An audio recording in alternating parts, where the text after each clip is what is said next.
Hey everybody, my friend Steve posted a video a couple of days ago how to make espresso, and it seemed a little bit complicated, so I thought I'd kind of show you my very simple, quick, and easy way to make a really good espresso. Doesn't have to be so complicated, so hope you enjoy this real short video. So the first thing you need are some raw coffee beans.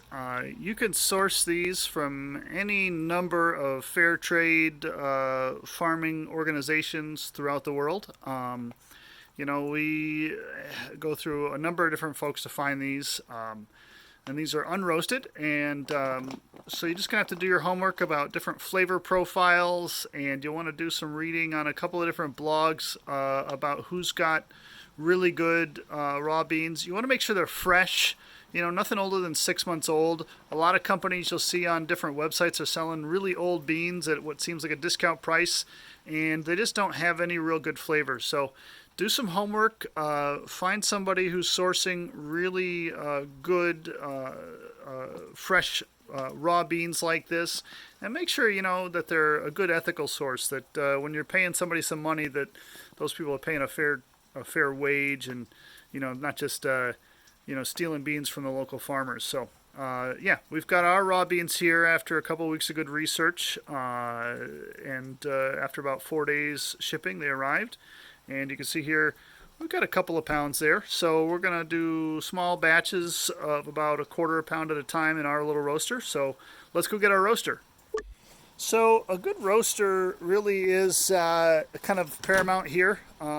We have a simple air roaster that I think works really well. It roasts evenly. It does a great job with our short batch. We just got to find it real quick.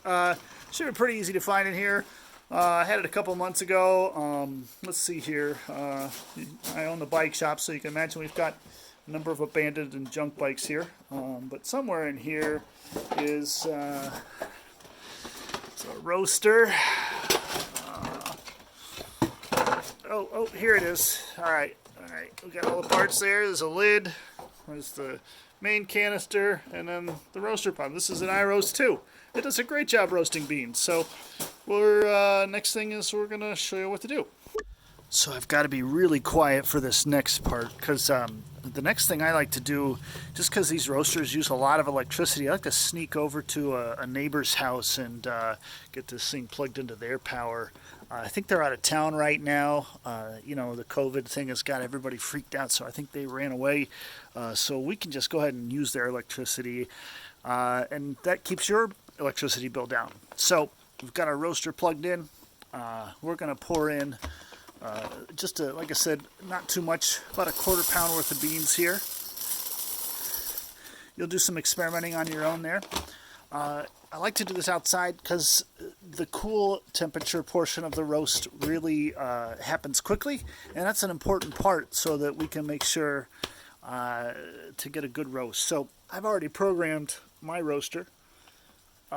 What you'll want to do is find and experiment with different amounts and different times with how long and how good of a roast you're going to get. I like a medium to light roast, so that's what we're going to shoot for. So here we go.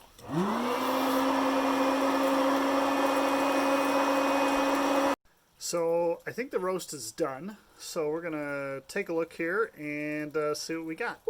So real nice here. It looks like it finished up nicely, and even though the roaster's a little loud, the neighbors didn't notice, so that's pretty nice. Next thing we're going to do is we'll get this stuff inside, and we're going to need to let it sit overnight so that the CO2 can off-gas a little bit. There's some folks who kind of claim they like to see it sit for 2 or 3 days, but I find overnight's enough to give me a nice crema, but a really good flavored coffee. I think if you have larger batches of roast, you're going to want more time, but with a small batch like this, you just need to give it a day. So we'll see you guys tomorrow. Okay, so day number 2, we've got our beans all ready to go. We just need to head out. I think I left my little espresso maker outside last I checked in the spring, so there's enough snow that's melted now. We should be able to find that sitting out. So out here we go. There we go, just like I thought. Enough snow's melted off here. We got this guy here. Now, Steve showed him, he's using an electric kind of automatic espresso maker, and I find that just not quite green enough for me. So I prefer something like this guy here, made by Allclad. I think now they go by Rockform. Really great manual operated piece. All you need is some boiled water, some fresh roasted beans to grind up, and you've got yourself a really great espresso. So the other thing we're going to need is our portafilter, so I'm going to go search that in a second. Usually the dogs kind of drag this thing off. They kind of like to play with it early on, so usually I find it kind of in a couple of hiding spots here. I'm not seeing it. This is kind of one of their spots here in the grass.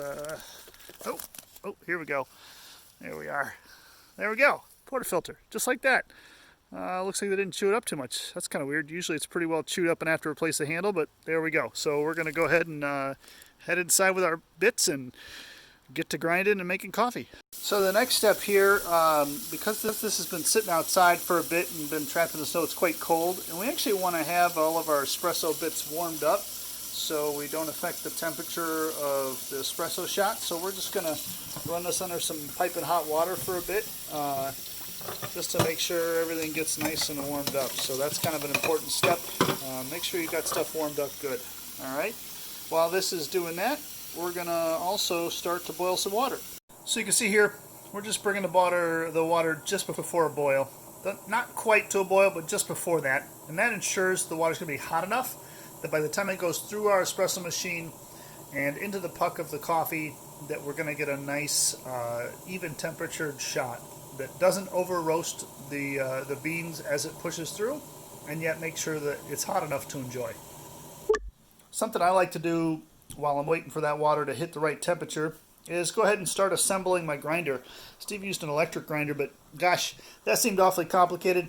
I think we could just simply put our pieces together here and get ourselves a nice grind going. All right, so now we're gonna go ahead and grind those beans up.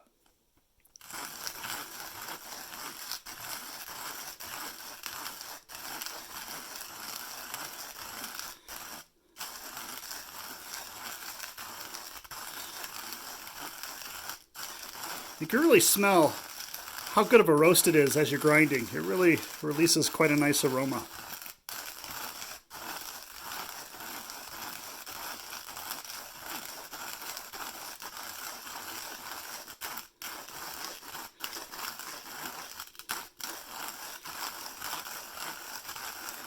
Almost done.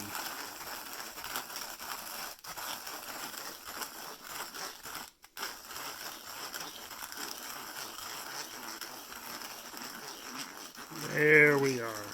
All right, let's see what we got. Okay, we can see some nice grinds in the window there. I'm going to give this a quick tap to help it settle in, and then we're going to carefully lift the top off. And this is a real delicate part because we can end up spilling all of our precious grounds and have to start all over. And I've only roasted enough to basically do this one shot, so we don't want to screw it up. There we are. It's lovely, isn't it? Tap off the remaining into the portafilter there, and then just carefully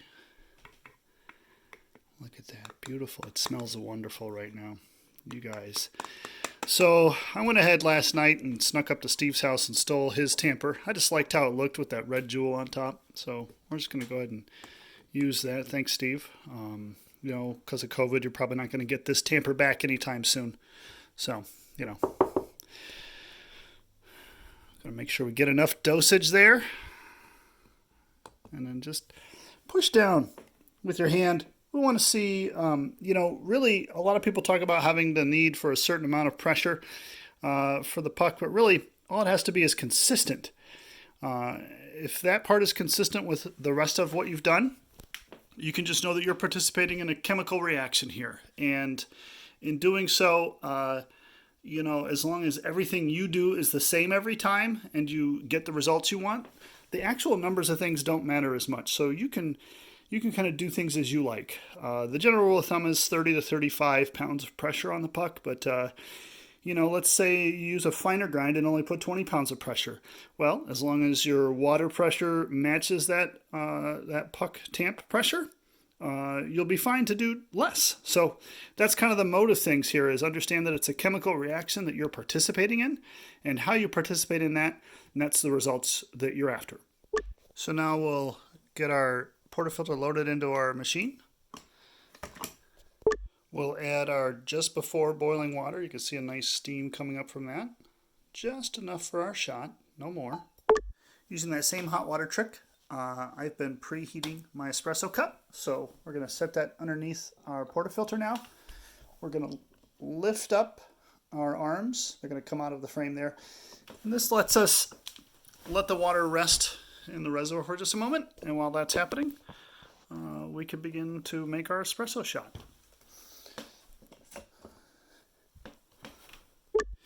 So now I'm just going to press my shot through.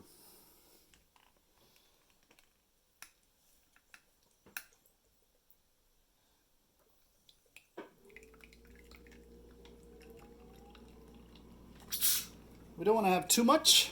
You know, you definitely want to keep it light on the ounces, that sort of thing. And so that's basically it. Fresh roasted, lovely espresso. Much simpler than what Steve presented us, I think. So that's it. Thanks for watching. Have a great day. Stay safe and healthy.